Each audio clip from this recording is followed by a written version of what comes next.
I feel like Lilith in the 10th house synastry is probably the only synastry, maybe not the only, but one of the few I would say is more challenging when it comes to relationships. And this is just because Lilith likes to live on the edge, embrace their wild side, and the house person is looking for something a lot more serious.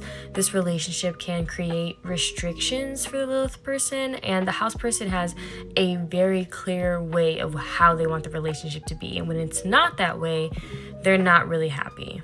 Both parties may feel the need to hide themselves from one another, whether it's because of judgment or fear of rejection. They just feel like they're trying to protect themselves, keep their walls up a bit so that they can be a lot more guarded. However, they're not realizing that when they can tap into a more vulnerable part of their relationship, this can bring a lot of depth and romance. And I think that, like I said, this relationship can be serious, but it's also very reliable because once they've opened up to one another, they become ride or dies for one another. They can actually use each other to be the best version of themselves.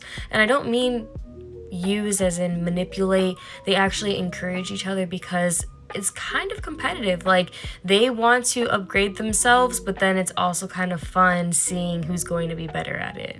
This relationship can seem kind of aloof or like they're disconnected from one another. The house person, like I said, can be very serious, but the Lilith person kind of likes that there's space for freedom. Lilith doesn't really like to be tied down too much, although the house person may be strict and have certain rules that they feel like the Lilith person should follow.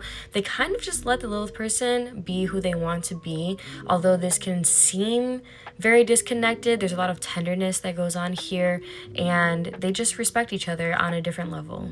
A negative aspect of this relationship is that the Lilith person may use the house person to upgrade their life or give them some kind of status if they don't really have the best intentions. And the house person is only really willing to tap into their more evil side around the Lilith person, but this can ruin their image if they allow themselves to get too wrapped up in it.